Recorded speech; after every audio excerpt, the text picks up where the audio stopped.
All right. Welcome to Living in the Past, where two middle-aged dudes relive their past by enjoying the pop culture of their youth.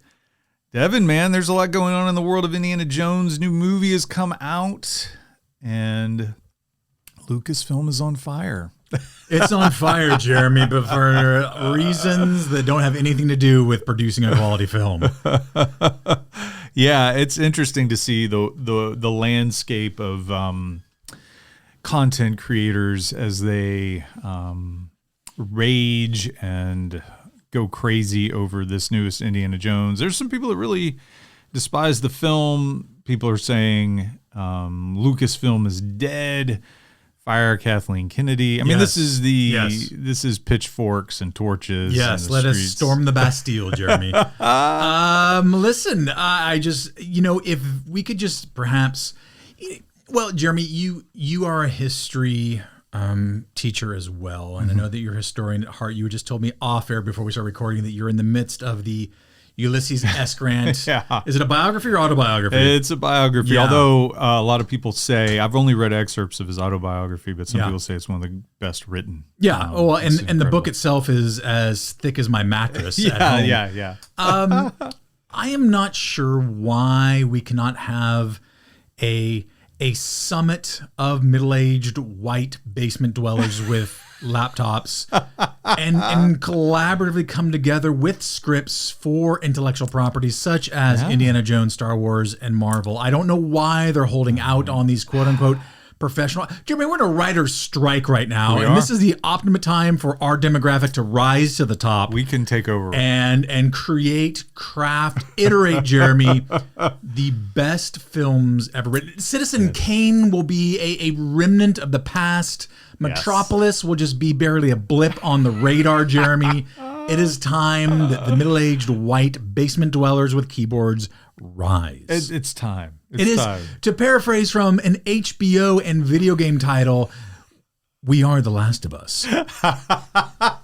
It's funny and fun and weird and sad all at the same time. To be middle-aged? Yeah. Yeah. That too.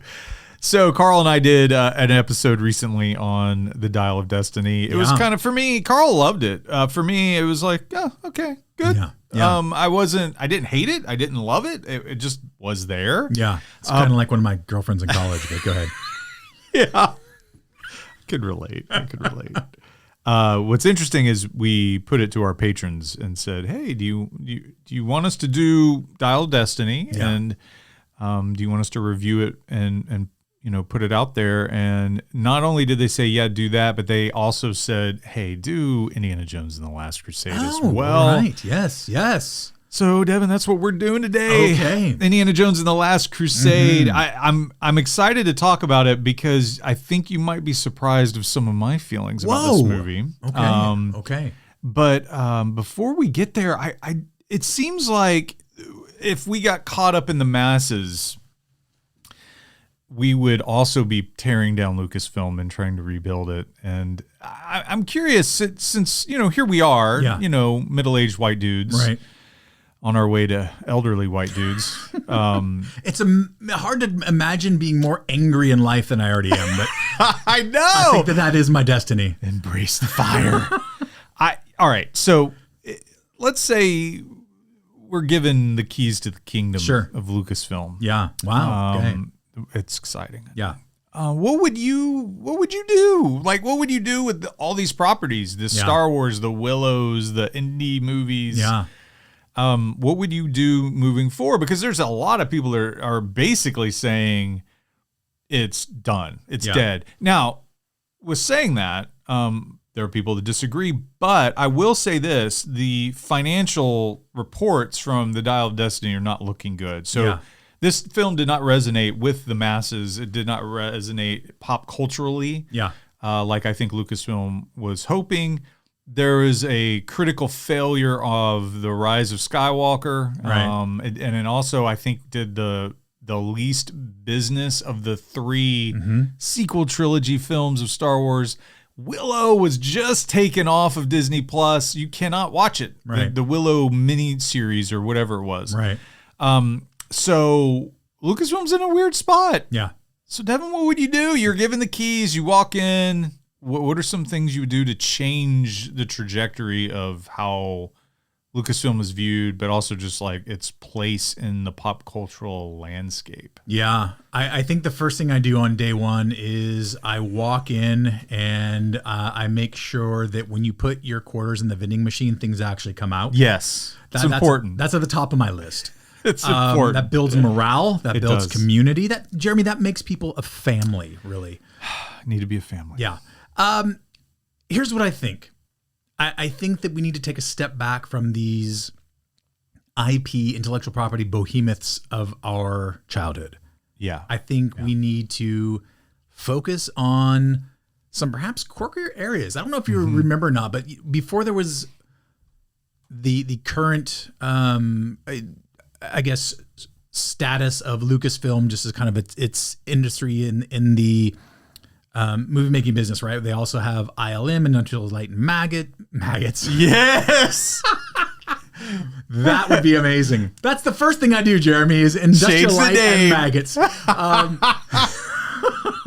But LucasArts was a very successful video game company, especially in the early 1990s to mid 1990s. They brought us things like Dark Forces and the original X-Wing and TIE Fighter PC games.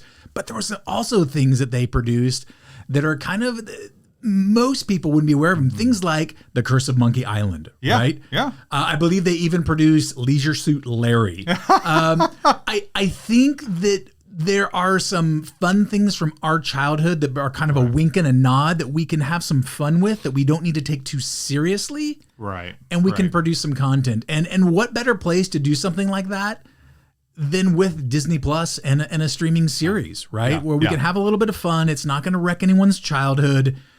And we can go about having something new and fun to explore. Right. If you're asking me if I take over Lucasfilm, what do we do with these intellectual properties of Star Wars and Indiana Jones? I think two things. I think we actually diminish expectations by just putting everything on the shelf for a while. Yeah. Take a break. Yeah. And then I think when it's time to blow the dust off, we don't have the heartbeat of our stories around the characters or the time periods that we are most familiar with. Right. That would include the original trilogy, whether Indiana Jones or Star Wars, and that wouldn't even include like the most recent iteration of characters for both those intellectual properties as well.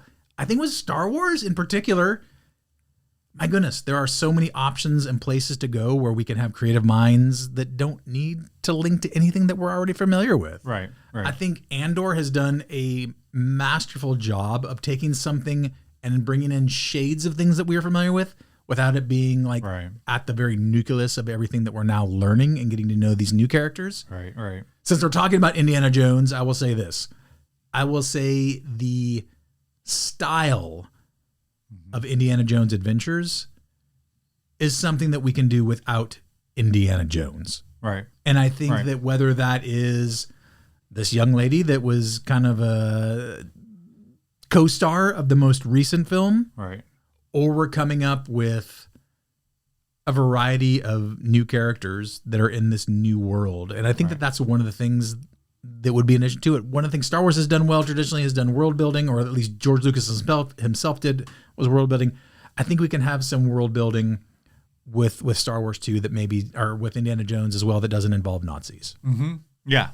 We're going to talk about that in a minute, I think, with Last Crusade. Yeah. I like those ideas. I think there is a big video game company, Bethesda. Yeah. They've made very popular video games. The listeners, you would probably recognize the Elder Scrolls series like Skyrim and Morrowind and Oblivion, and they've also made the Fallout games. And everyone was like, "When's the next one of them coming out?" Right.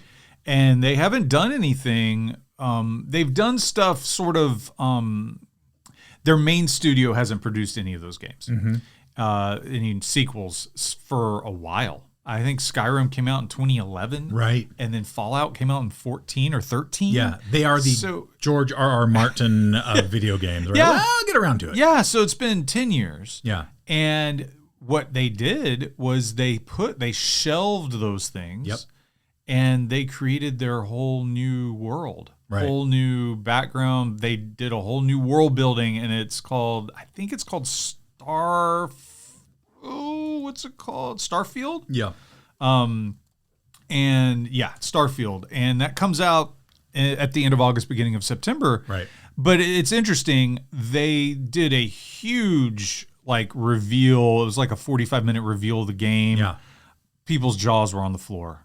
This is incredible. It has the hallmarks of a Bethesda game. Yeah.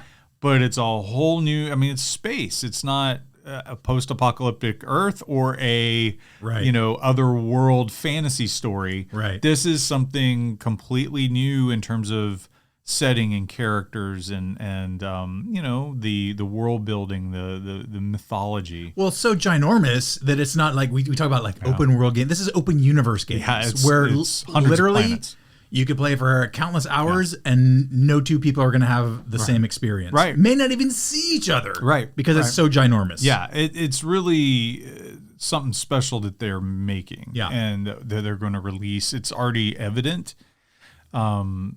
And the people that have played the game within Bethesda, they can't wait to share it. Yeah. They're really excited, and it's really building excitement in the video game community. But that's sort of what you were suggesting, kind of put things aside, develop something new, put your energy, your creative energy into it, and put it out there. I think that's absolutely one of the things that should happen. Yeah, I think you scrap every single project that's on the table. Yeah. I really think, by the way, they've been great at doing. Yeah. Scrap it all, wipe the slate clean. Yeah. And tell stories in Star Wars, tell stories in Indiana Jones, maybe Willow. I don't know. Willow seems to be, it's going to be shelved for a long time. I think you come at those things that are so popular with a different angle, kind of like you're saying. And we were talking about this before we went pressed record, but I think you pull from all of these great creators that have been pouring into these universes, and pull ideas, concepts, maybe storylines. There's some great novel storylines in the expanded universe of Star Wars. I think there's been some novels written, even Choose Your Own Adventure of Indiana Jones. Yeah. That you can get some ideas and pull from. And I think for Indy, and I said this on the last podcast, I think you recast, you get an A-list actor, bring him in, he's younger, and he plays Indiana Jones, and you just James Bond it. You just have more adventures. Yeah. It's a serial. Yeah. Do it every 3 years. And just focus on that one film. Don't have them, how is this all connected? What's our spin-off? What's just make one good movie. Yeah. And then wipe the slate clean, write another good movie. Right. And make that. And then you might have some characters cross over, but it seems like Disney is so focused on how are we going to make more money? Exit through the gift shop. Yeah. It truly is. And it's unbelievable. It's how can we tie this into I was watching Solo, and there was a comment of, is it called the Black Spire? Or whatever the place is in Disneyland and Disney World. There's a reference to that. Yeah. And I'm oh, they had to put that in the script because they had this, just stop it. Yeah. Just stop. Well, I think that's been part of the beauty of, talking about creating a film, waiting however long, creating another one. We are on the eve of the next iteration of the Mission Impossible series, saga, whatever it is. Yeah. And I think 7th movie, man. One of the things that they've done exceptionally well is what you've just talked about. There's not this big interconnectivity or this ongoing storyline, and that's okay to do. And maybe growing up with the original trilogy, and then the prequel trilogy, maybe we kind of boxed ourselves in by thinking that we had to have things in threes or whatever. Yeah. And maybe, like you've said, why not just James Bond it, right? Not only recast, but there doesn't have to be a continuous storyline. And maybe there's some connective tissue here and there just to kind of be a wink and a nod. Yeah. But I don't think that we have to have these 3-part sagas. Right. And I think when we do have 3-part sagas or however many part sagas. I think that's the other thing as the emperor of Lucasfilm, Jeremy. Right. I would say let's have those 3 parts or however many parts. Let's actually have those sketched out before we start part 1. Yeah, you would hope. You would hope. Because otherwise, it's like reading a student essay that did it at break before it was due. It's just they're trying to put all these things together, and you should have done a rough draft, and you should have kind of had some eyes look over it before you submitted it. Yeah, I think there's several things going on. One, I think there's like corporations own everything. Like these conglomerates own everything. It's all about making money. And in the late 70s, early 80s, into the 80s, really, even into the 90s, it hadn't gotten so out of control as what we're seeing now. Yeah.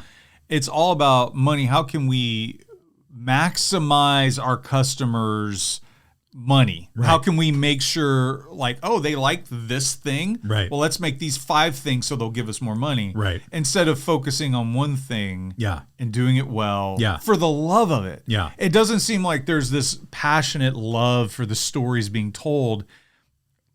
Whatever you think of George Lucas, whether it's his original trilogy or the prequel trilogy, he loved it.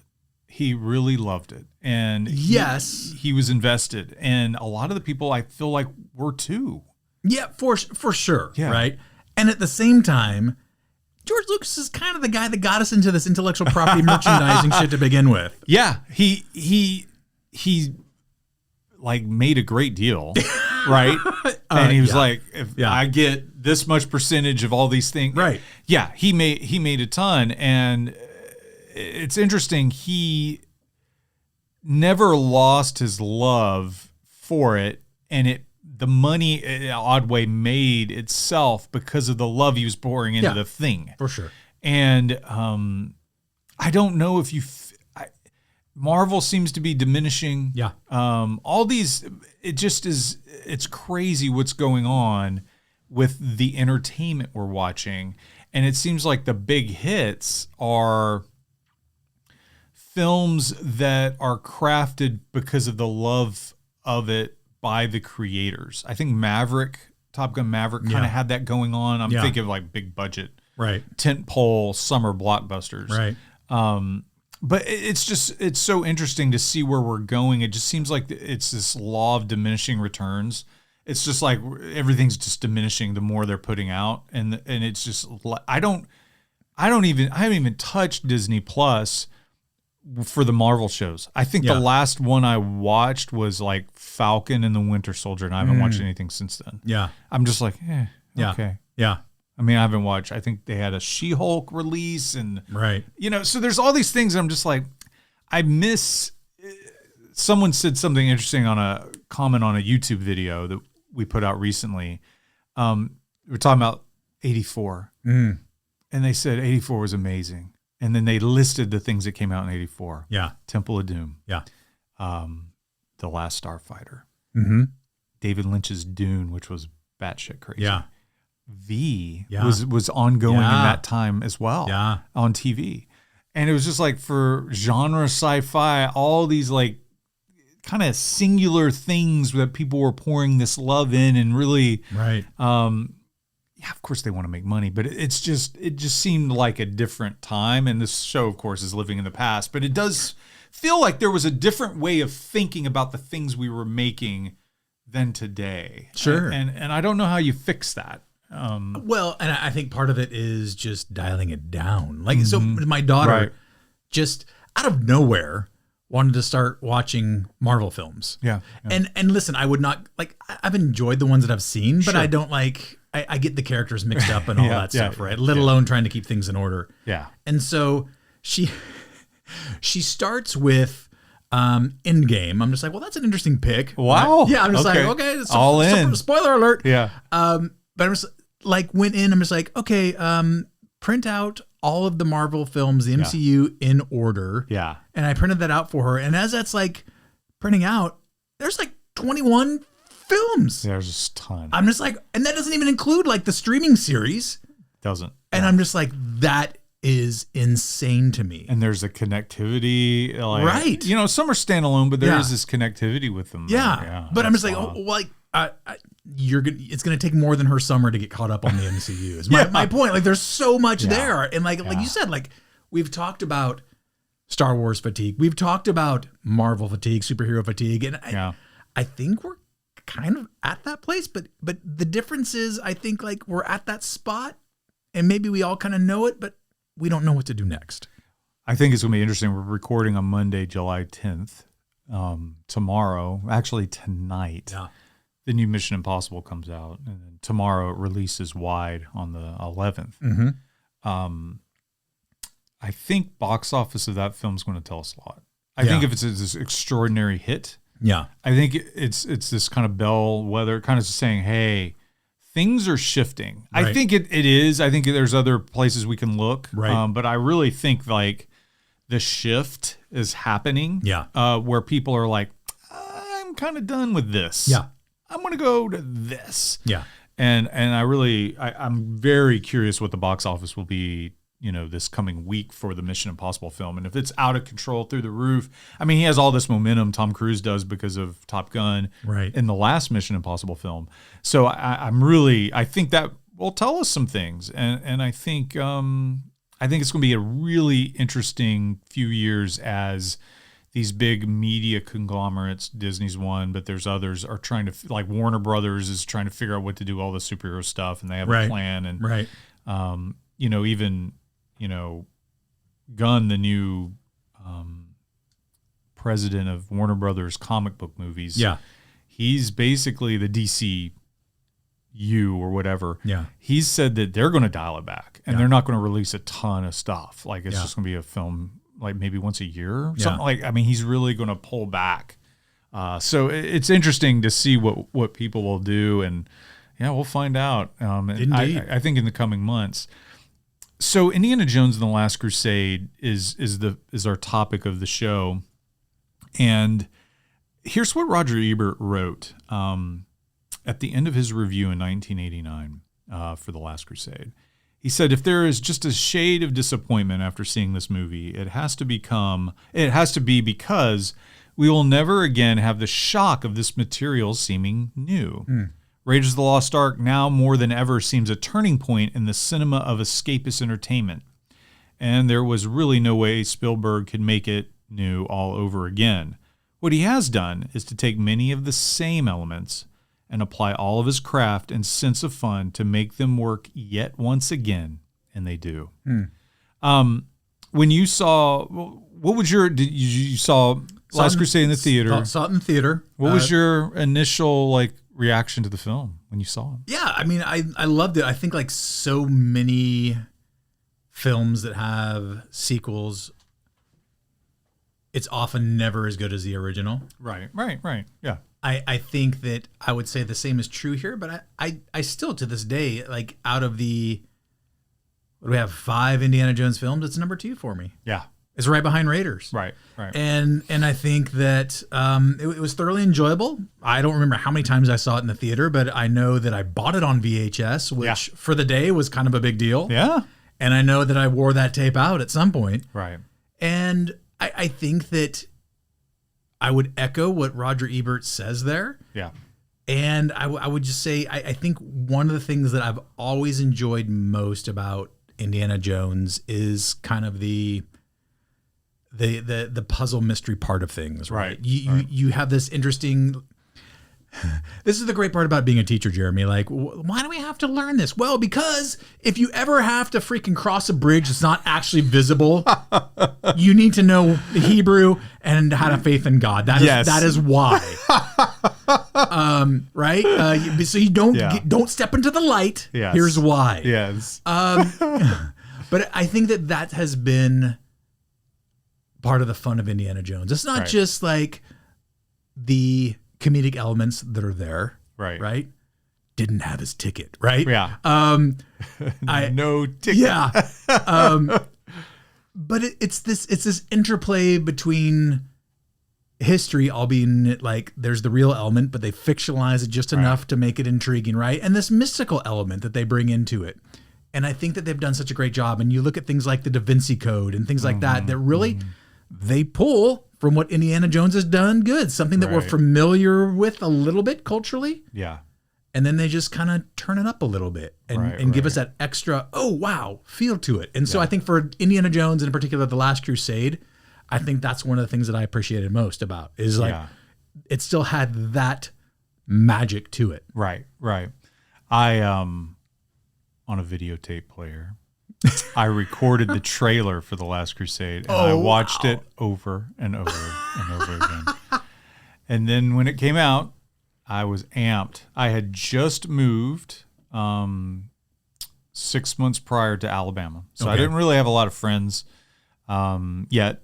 And so I went to the theater by myself. My dad dropped me off, went in, Last Crusade. Nice. I'm in, baby. Nice.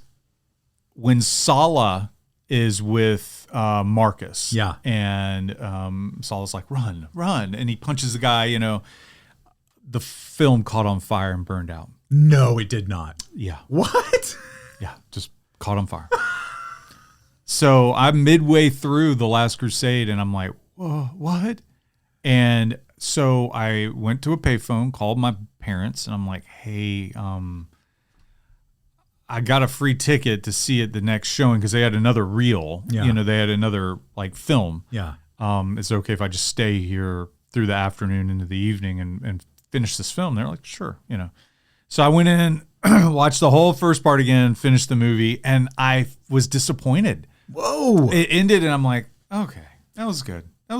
But I wasn't, and to this day, I don't know why. I wonder if it was because it was interrupted but I just remember just kind of, okay, like, I don't know how I felt that way with The Last Jedi, where it ended, and I was like, wait, what am I feeling here? I think I liked it. Did I like it? What's going on? I was like that with The Force Awakens. It's like, what is this? Yeah. What are these feelings about this? So today I love it. For me, it's number 3. I for some reason, I find the Temple of Doom, which is my second favorite, so insane that I like it. Yeah. And I feel like the set pieces, the bridge, the minecart chase, the battle over where they would sacrifice people, the fight to get Willie out. Those set pieces back to back to back. I feel like it's some of the most unassailable action. Yeah. I think it's great. I think it's pulse pounding, wonderful. The Last Crusade, what's interesting for me is when I saw it, I was like, okay, I think I like it. As I've gotten older, I've really grown to appreciate it. I've grown to appreciate how the humor integrates so well. I think it's the funniest of the films. Yeah, I would say that. I think Connery's portrayal of Henry Jones, Dr. Henry Jones Sr., is wonderful. I feel like their interplay is really meaningful, and at the end, the emotional climax for their story as a father and son, I think is really satisfying. Yeah. And so I agree with Ebert. I think it's they had to recycle some things. I do think the River Phoenix intro feels very original at that time. Yeah. I was like, oh, this is really different. Yeah. And I loved it. Yeah. I think that opening might be, and there's all 3 of the original films openings are top tier. It might be my favorite. Wow. And that's saying something because I adore the other 2 films, but I think once that's done, I think as you get into the story, it's like, well, here's this religious thing. Mm-hmm. I have to go get this thing, which is fine. Yeah. It's the formula we love. Yeah. But you mentioned it at the beginning of the show is the Nazis interaction, and it's like, okay, Nazis are the bad guys again. So I didn't mind Kingdom of the Crystal Skull having Soviets as the bad guys, and then of course. This cult of Kali in Temple of Doom, this death cult. Right. Lucas was really in a dark place. He was going through a major, all divorces are major, but he's going through this horrific divorce. Yeah. And he even admitted, I was in a dark place. Yeah. And Spielberg had to keep talking him down from some of the things they wanted to do in Temple of Doom. So, but I did like those villains a lot. I thought they were really interesting and scary. Probably more terrifying than believe it or not, the Nazis. But, so those are just some of the initial things for you, Devin. One, thoughts on what I said, but 2, when you see the beginning of the film, that opening with River Phoenix as Indiana Jones, what are your thoughts of that opening and how the movie begins? Yeah, I think that, like you had just mentioned, it played well because it was not what I was used to. Yeah. And sometimes that can be really refreshing and fun. Right. And I think when you have the instance with a quality actor like River Phoenix jump into this character role that we already love, that's good. Which I know we're not going to go down the rabbit trail today, but like that's why I also love the Young Indy adventure series with River Phoenix, right? Yeah. Where we get to see Indiana Jones in a completely new setting. And I think, just to answer your question, I love the opening. I think it was well done. I don't think that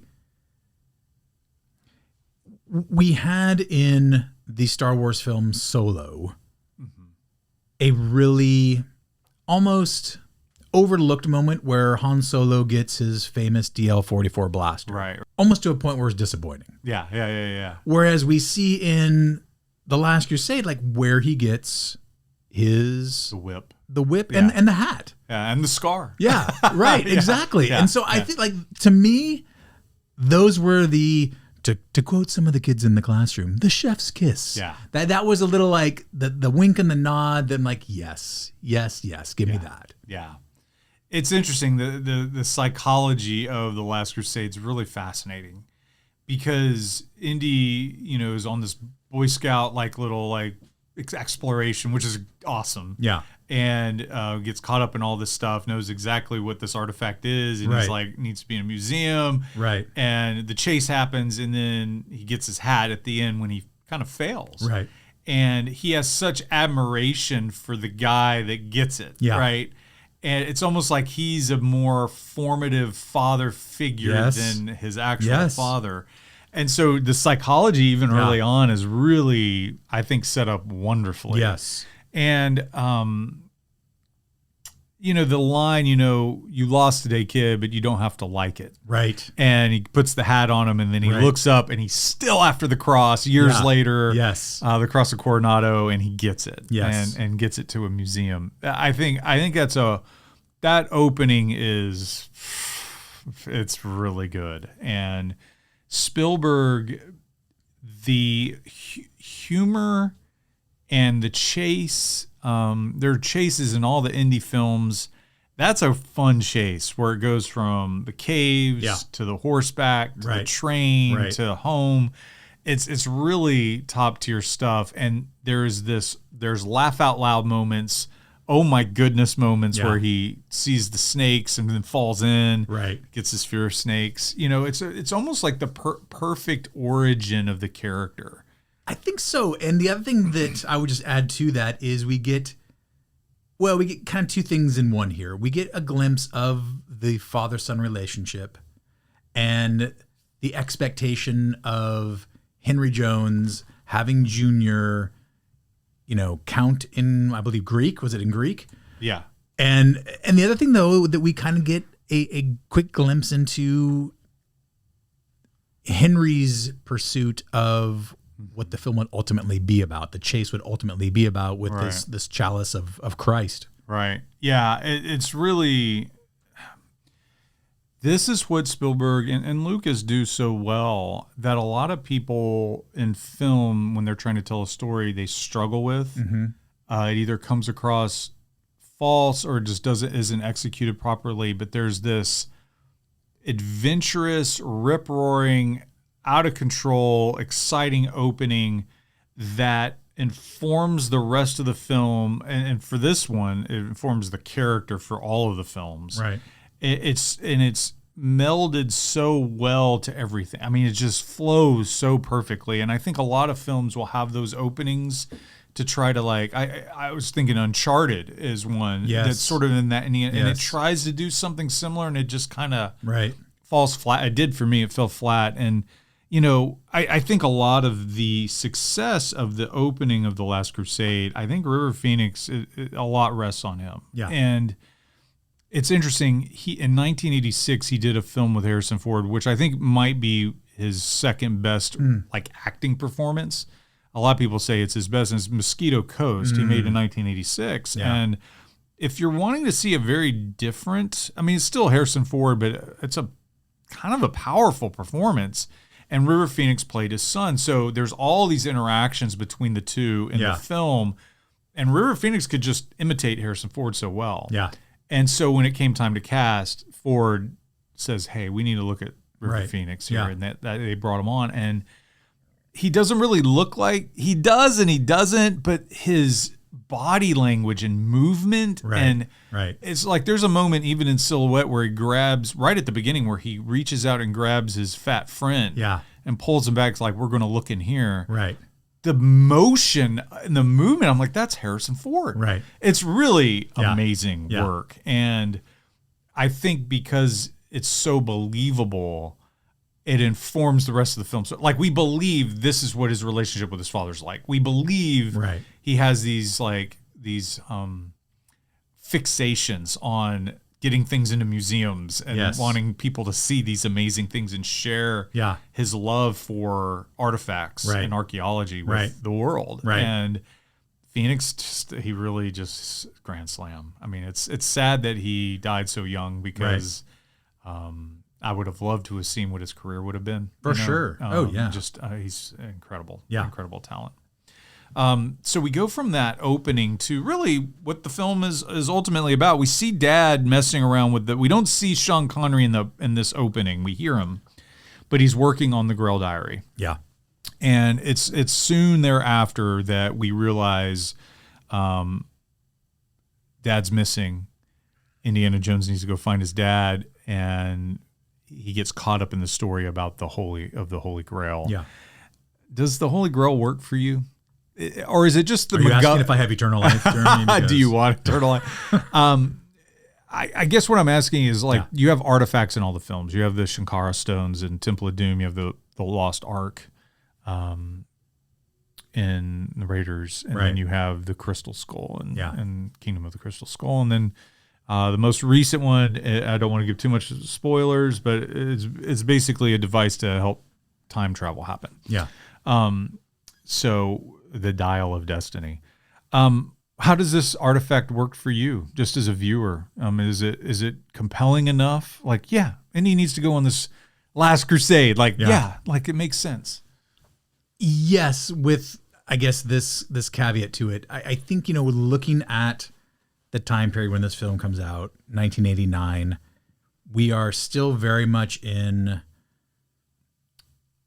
a cultural Christianity. Right. Whereas today, I don't think that adventure, no matter how well it's done, would really have the impact or connection because we're living in like a post-Christian West. Yeah. And while I didn't grow up in a Christian household, I would say that even for those of us that didn't, there was still kind of this basic understanding of what the Bible was and the biblical characters and the stories involved in that. So I think that it was compelling to me because I could I know enough about that to realize that there is a link to actual history, but it's also something that I would find like compelling enough to go tell me more about that. And so I think for me, it was wholly compelling. Yeah. And I brought up the Da Vinci Code earlier, and I think that's one of the things that made the Da Vinci Code so compelling too. Is as one person, one reviewer put it, is like compelling fiction, right? Like we're twisting something that we already have some cultural understanding of just enough to make it even more compelling for the general audience. Right. I think. I think it's a good hook. I mean, just the idea of like immortality, and just like, oh wow, okay, no wonder the Nazis want this. And so it makes sense. Early on in the film, you're introduced to not only Indiana Jones, they're in Venice. You get the kind of the femme fatale of, and I want to talk about Alison Doody, the actress that is really kind of central to the story. She plays Dr. Schneider, and she's I I think she's also an archaeologist. I'm trying to remember. She's like well-educated. I think she has more of a understanding of like art, right? Art historian or something like that. But anyways, she falls in. You realize, that she had a relationship with dad. Now she's having a relationship with son. Right. Does she work for you as a character? I mean, she's beautiful, but like, I used to think she was the worst female like sidekick. I'm doing really air interesting. quotes. Yeah. But as I've gotten older, I'm like, actually, there's like some complexity to her. Yeah. Way more than Willie Scott. Yeah. Yeah. Not near as much as Marion. Marion's top tier. Yeah. Always. Yeah. But I used to really think she was not that great. And then the more I've assessed the film, I'm like, actually, there's some really interesting things going on with her where she's really conflicted, where she has feelings for Indiana Jones and she has this obsession like his for the artifact, for the thing. Right. And it almost feels like she has these chances to turn from her path and be a good person. Yeah. And she just can't do it. Right. And so what about, like, how do you feel about the character? Am I like overstepping by saying she's interestingly complex? Is she more simple? How do you view that character? Yeah, I think that it's an interesting play, right? Where we have someone who is educated and does have this shared trait with Indiana Jones in that, like, these artifacts deserve like the utmost respect and to be, really held at a very high level. Yeah. And at the same time, she's in the position she is because she's agreed to work with the people that have the most power at the time in Europe. Right. I think I appreciate the character more so now than when originally seeing it. I think when I first saw it, which was my senior year in high school, it was much more, well, she's the haughty Nazi that both Joneses slept with. Yeah. Which, by the way, is just kind of weird in my opinion. But also, go Henry. I think that I like the character. She does have this internal struggle that I think is more pronounced than I gave it credit for when I originally saw the film. And I agree. Like, I think the Kate Capshaw of the Temple of Doom was by far the worst female character of this series. Yeah. I can't really think of anything that I would want this character to do differently in order for me to appreciate her struggle or that role more. But what about you, though? Yeah, she's kind of compelling just because not just beauty. I think it's easy to say, oh yeah, she's beautiful. Like as a man, like heterosexual man. Yeah. I'm not saying that. What I'm trying to say is that her, and I looked it up while you were talking. She's an art professor in Austria. She is conflicted throughout. Yeah. And because she is, everyone else has picked a side. Both dad and son, they're on a side. Yeah. Nazis are on a side. Yeah. She is constantly seems to be pulled. Yeah. Where she could reveal Indiana Jones at the big Nazi book burning, party that they're having. She could scream and reveal him, and she doesn't. Right. And, at the end, there's that opportunity where she could turn away and be with the Joneses and like get out of the situation. And she doesn't. She's so fixated. And I just found her more compelling as I've watched it recently than ever. I think it's storytelling. It's really good storytelling. Yeah. And I don't think she's made a lot of films, the actress, but I really feel like she held her own with all the characters. For sure. And let's be honest, Sean Connery and Harrison Ford are powerful presences on the screen. Right. And to be able to hold your own with them is really saying something. Yeah. I just really appreciate her performance. There's several action set pieces in The Last Crusade. And you have the chase in Venice. It ends up on the boats. But it starts out really interesting where they X marks the spot and they go into the catacombs and they find, kind of the directions that they need to find. And then there's rats and then they get out and there's a big chase, boats. So you have that sequence. Yeah. You have the sequence where they're on motorcycle, but it kind of backs up where they're in the castle and, they've been captured and it's dad's revealed for the first time. Yeah. And, you have that whole sequence in the escape. So you have those two big set pieces and then you have the tank sequence and then you have the finale. Those are kind of the four really big action set pieces. For you, which ones stand out to you? What are the things you like about those? Because this is really the DNA of Indiana Jones. Absolutely. It's these big, kind of over the top action set pieces that put you on the edge of your seat. I didn't feel like Dial of Destiny, and I know you haven't seen it. Yeah. I don't think Dial of Destiny's they have some stuff happen. Yeah. They don't hit any of the levels, and even Kingdom of the Crystal Skull has a few really good action set pieces. Yeah. But Dial of Destiny doesn't measure up. But that original trilogy, man, there's some great ones. What do you think about the ones in The Last Crusade? Yeah, well, as you went through them, I think that there is a lot to choose from. I think, one of the things that I think, if we're looking at pure action sequences, I love when they're on the wooden boats. Yeah. In Venice, and it's just getting chopped up. Yeah, right? That's fun to me. I will say though, when Indiana and Henry are escaping the Hindenburg, like that's a fun sequence too, right? And it's not so much, I guess, like a traditional chase scene, but once again, and I mentioned this earlier, like one of the things that Indiana Jones does well is its comedic parts. In times of calamity. Right. It's not just a one-liner, but it's a one-liner in the midst of something really harrowing. Yeah.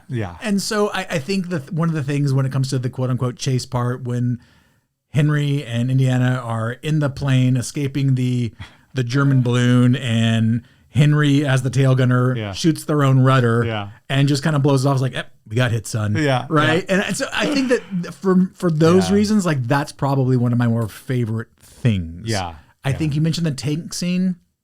I love it, but I'm going to kind of with that reveal one of the things that I don't like about this film. Yeah. And that is kind of the dumbing down of Marcus Brody. Yeah. I'm in the same boat. Yeah. I don't know why they chose to do that. I don't either. It is such a 180 than what he was in Raiders. Yeah. It seemed like he had a sharp intellect. Right. He was another professor. He was warning Indiana Jones about going to Cairo. Right. Like be careful. He also had knowledge of Marion. Yes. So there was this like history. He's like, hey, are you going to see her? Like he's some different person in Raiders of the Lost Ark. And he's a fool. Yes. A bumbling fool. Yes. In The Last Crusade, and I just don't get it. Yeah. I really don't get why they needed to do that in the story. Right. I guess Connery's character was so much like Brody from Raider, they had to have some sort of separation. I guess, but boy, like like when I say disappointing, like I haven't lost any sleep over this. Right. But it's just such a curious choice. It is. And I think that you're right that when you've got Sean Connery and his character is so much like a traditional professor. Right. I guess they needed to mix it up. But I will say, though, although I have problems with how they portrayed Marcus Brody, I think the best, one of the best scenes of the film is the back-to-back of Indiana Jones saying, Marcus Brody's got a 2-day head start on you. He can, and he's going to blend in this. That's the great humor of The Last Crusade. Yeah, totally, right? Yeah. And then we do see him bumbling through the streets of wherever, trying to find directions, right? But all that to say, like, they did Marcus dirty. Yeah, it's too bad. I know the actor was, I think, battling cancer when he was filming Last Crusade, and I think he maybe lived another couple years and passed away. Okay. I think this was one of his last film roles, and so it's sad. Elliot, the actor, is such a good actor. I feel the same way. I would say the action set pieces are good. I would say the tank sequence is phenomenal. Yeah. And it's interesting how Spielberg does this a lot, and he plays with timing or time. So whether it's like you're on the conveyor belt in Temple of Doom about to be crushed and it takes like 5 minutes to get crushed. Right. The tank sequence, similar thing. It's just like plays out over a long time. There's a scene where his bag strap is over one of the barrels of the tank cannon. Right. And so he's like trapped and he can't get out, and they're going to just run him right into the like kind of the, the side of the mountain and just crush him. And it just goes slow. And you watch a modern action film that's heavily influenced by CGI. I'm thinking like Fast and Furious. It's like you don't have time to register anything. Right. And they don't play the suspense well. Yeah. And Spielberg does that great. Yeah. And the tank sequence has several moments where that plays out. It's that scene where Indy is sort of stuck, but then there's also where he's on the tank, he's about to go over the cliff. Right. And it's just slow, like moving to that point. But it builds a great tension. And I think the tank chase sequence is a lot of fun. It's the closest in the movie for me that gets to the other two films before it. Excitement, edge of your seat stuff. I felt edge of your seat when he's going through the stuff at the end. Yeah. But not in the same way. This is more punchy in the face kind of excitement. So for me, the tank sequence is like, it's probably my favorite action sequence in the film. Yeah. But I feel like the ending, I think one of the problems Indiana Jones movies have had is the endings have not, I don't even know quite how to put it.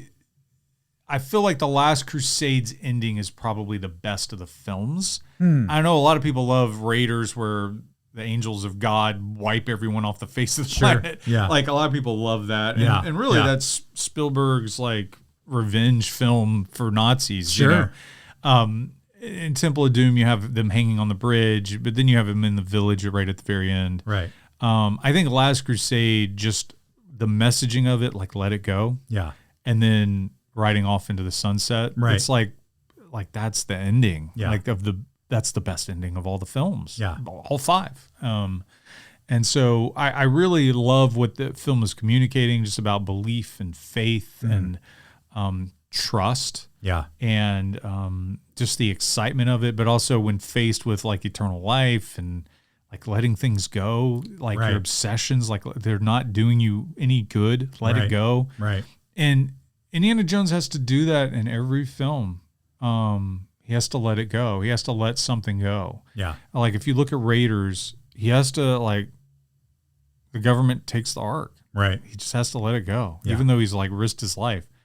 The Shakara Stone in Temple of Doom, they lose them, but he saves one, but he gives it back to the village. Right. And that there's a line throughout Temple of Doom, it's like fortune and glory, fortune and glory. Yeah. And that's what he's pursuing, but he has to let it go. Yeah. And then in Last Crusade, he has to let the Grail go so he can have a relationship Right. with his dad.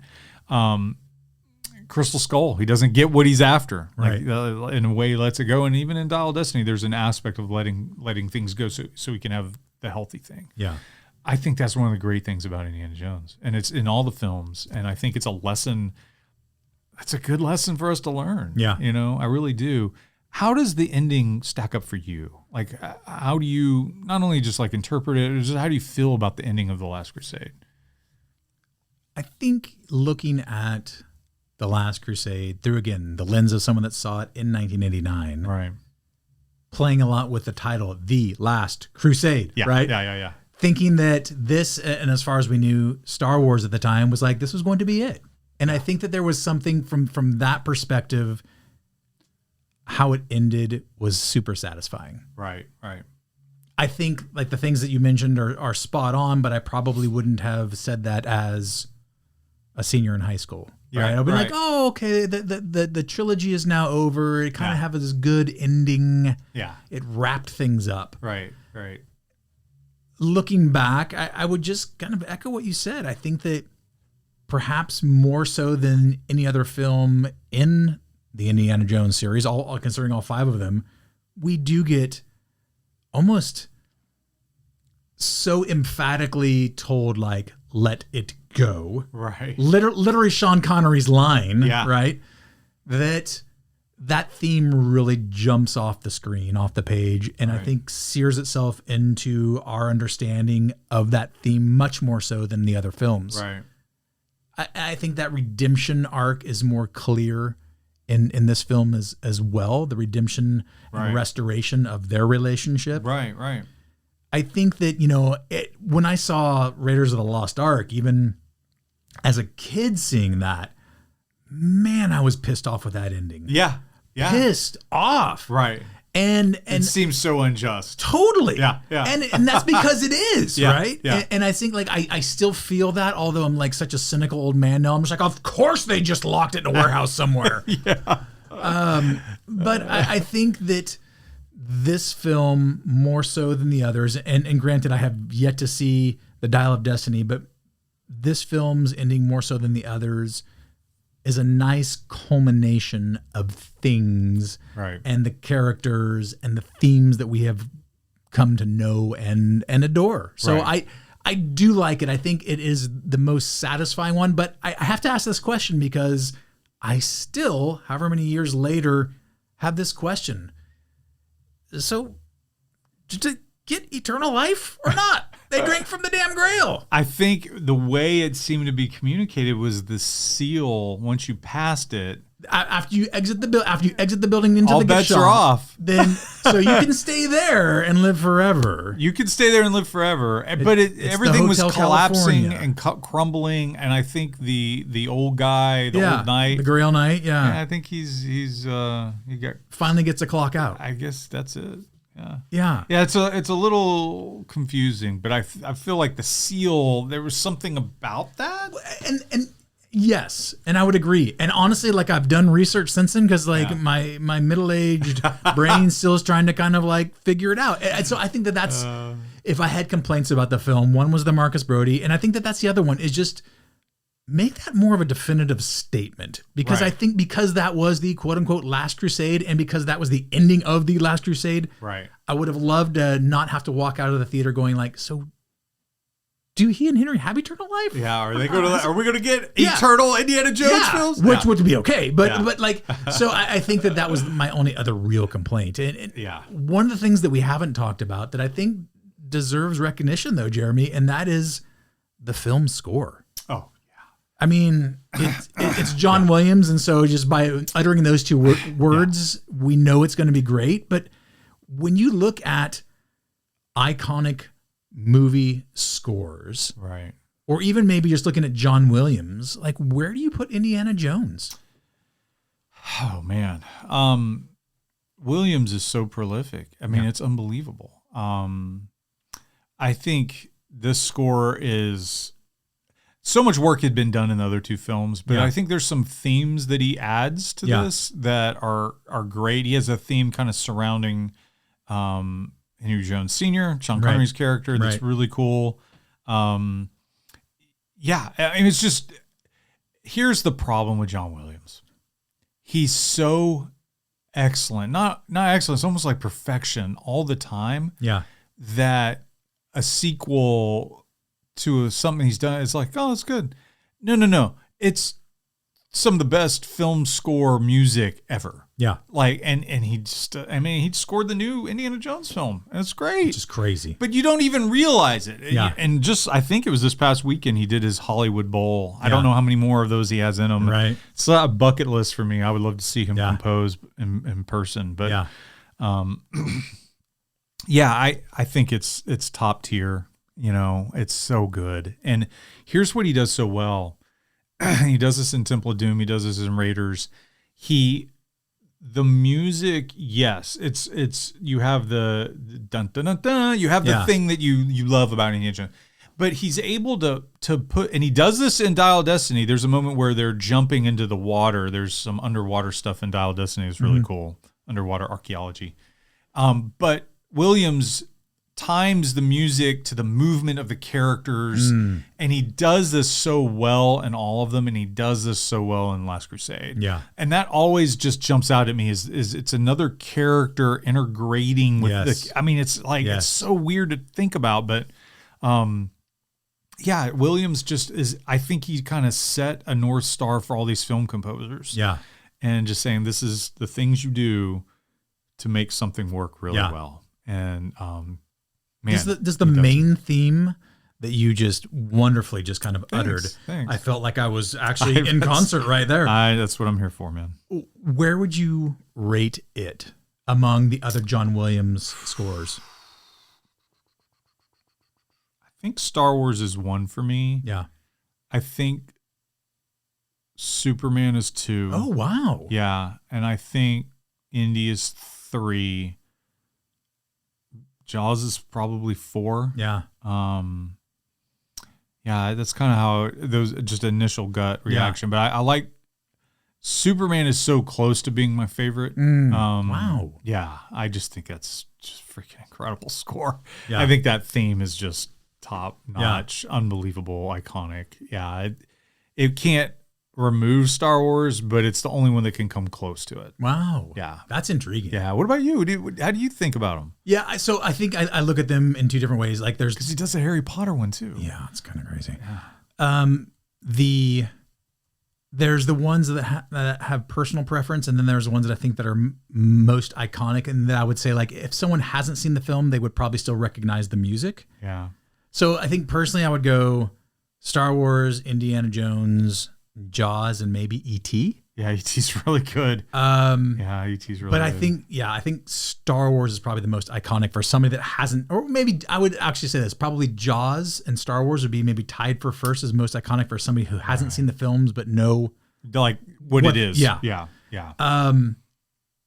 But, and I remember joking on our former Star Wars podcast that he was, responsible for 6 out of the top 10 grossing films. And people would applaud that. And Jeremy, I would just say as teachers, that's a D. That's a D. He's barely passing as a composer. Yeah. Yeah, he does Jurassic Park too. It's crazy, right? It's just so nuts. Yeah. Close Encounters. It's just. How do you think, assuming that we get future Indiana Jones IP shows that may not involve Harrison Ford, how different do you think it will be to not have a John Williams score behind those? Well, I think, like you said at the beginning of the show, just like you need to move on to new people, new stuff. Yeah. And I think in some ways, I think there are gifted and talented musicians and people that can provide and bring something to the table. Yeah. That's good. So I'm sad that the era is coming to an end. Yeah. Because that's been my 50 years of life. I mean, it's been John Williams, right? I mean, it's unbelievable to think about it. Yeah. With saying that, I do think there are people out there that can do great stuff and add to it. I still want to hear the theme. Right. If I see Indy, I still want to hear the theme. They're tied. They're one in many ways. There's something we haven't talked about yet. Oh. That's Sean Connery. Right. I'll take the rapist for 400 Trebek. He's really good in this movie. To a point where he's just so subtle about things. Yes. Like and you mentioned this too, just like the magnitude of him on screen without uttering a word. Yeah. Is really powerful. Yeah.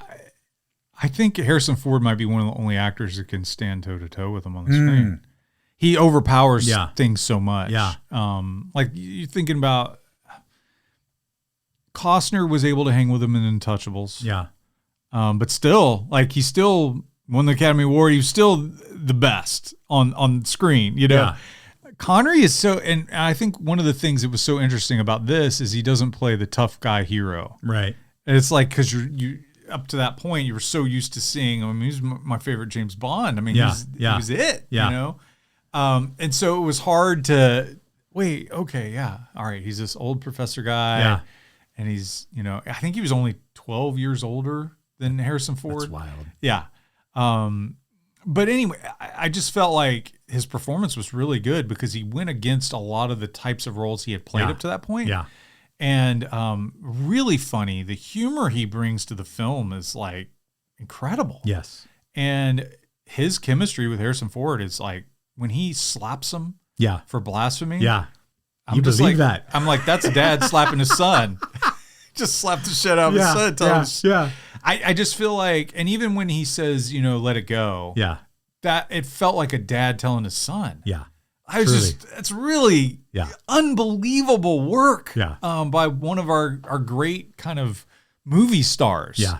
And I think one of the things I would imagine people forget is in '89 how popular both people were. For sure. Ford and Connery. Yeah. Like it was, oh crap, they're in a movie together. This is going to be incredible. Yeah. And just what surprises me is you would think their egos would just get in the way and they couldn't work well together, but they do really work well together. Well, you just talk about his on-screen power, and you only have to fast forward a couple years when going back to Kevin Costner, when we get Robin Hood. Right. And what does Connery have? Like a 90-second role at the end that people were just like so anticipating and blown away when they saw it for the first time. And he dominates it. It's like, that's one of the things you remember most about the film is Sean Connery riding it on a freaking horse. Yeah. Right? Yeah. And I think that it's like, you go back to that time period and the guy was just as popular as it could be. I would say this though, like we're looking at his different roles, right? And you come through the James Bond where he is the epitome, the across the pond equivalent of Richard Gere's American Gigolo, right? Like James Bond is the ultimate gigolo. We see that shade, that strand of that character again when we get to the early 2000s and Finding Forrester. Right, where we have this iconic action guy just kind of playing this curmudgeonly old dude. Yeah.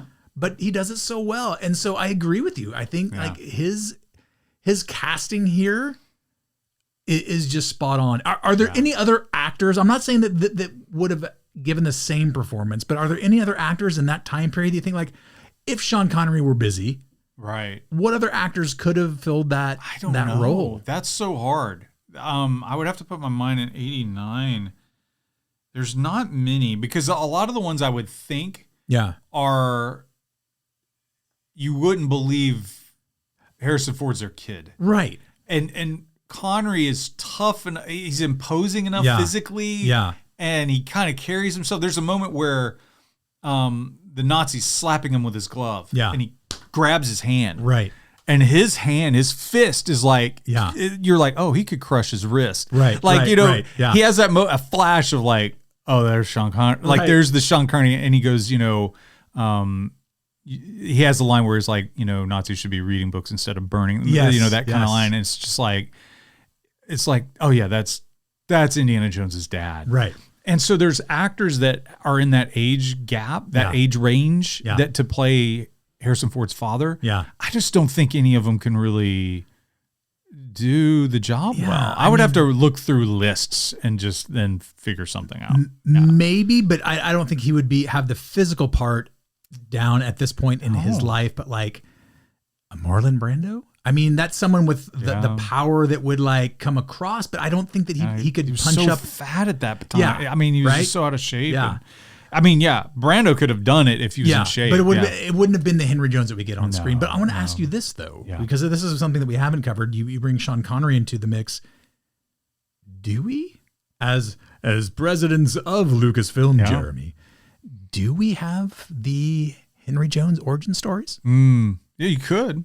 I don't know. Do we get just enough of that character where we're not going to wreck our childhoods by having the Henry Jones adventure stories told? Is he a carbon copy of Indiana, or how does he go about things when he's a young man? Yeah. I don't know. Yeah, you would really have to. He's played so non-adventurous in the film. Yeah. It's like maybe he was hiding something or, I don't know. Yeah. You could do it. The question is like, when you do a younger Indiana Jones film in the future, do you cast someone to play his dad? Yeah. Who is that? How does that work? Yeah. In my mind, I have this like, almost like the film starts off in 1944, the newest one. Yeah. I would love to see like that time period Indiana Jones with a like 17, 18-year-old short round with him. Yeah. That sort of has martial arts abilities, and they're on an adventure together, and then bring dad in. And like, I know we don't want to necessarily connect everything, but you could do something like that. Yeah. It just, casting's everything. Yeah. Casting is everything. Yeah. So, as we wrap it up, so this is your solid number 2. Solid number 2. Yeah. Yeah. It's 3 for me. I can't remove Temple of Doom, but as I've gotten older, I've grown in my appreciation for Last Crusade. I do think the villains might be the weakest in this film. Yeah. And I think Mola Ram is fun and weird and evil. Yeah. And of course Belloc is all-timer, one of the great villains, and so interesting and just arrogant, and he's a great villain. And all the other villains in the other films, even Dial of Destiny, they're kind of forgettable. Yeah. Like, they're like, okay. Yeah. And so I would say that would be another weak link for me for Last Crusade. But like, at this point, it's like, it's still a great movie. It's still a great movie. All right, listeners, thanks so much for listening. Keep an eye out. We'll have a podcast coming. Keep in mind, though, if you want this episode earlier than you're listening to it now, you can always go to Patreon. We also do podcasts that we don't release to the masses, and you can get it on there on Patreon. Just go to the website and type in Living in the Past Podcast, and you'll find us. We even put our videos that we put up on YouTube several days early, so you can watch those as well. Thank you so much for listening and living in the past with us.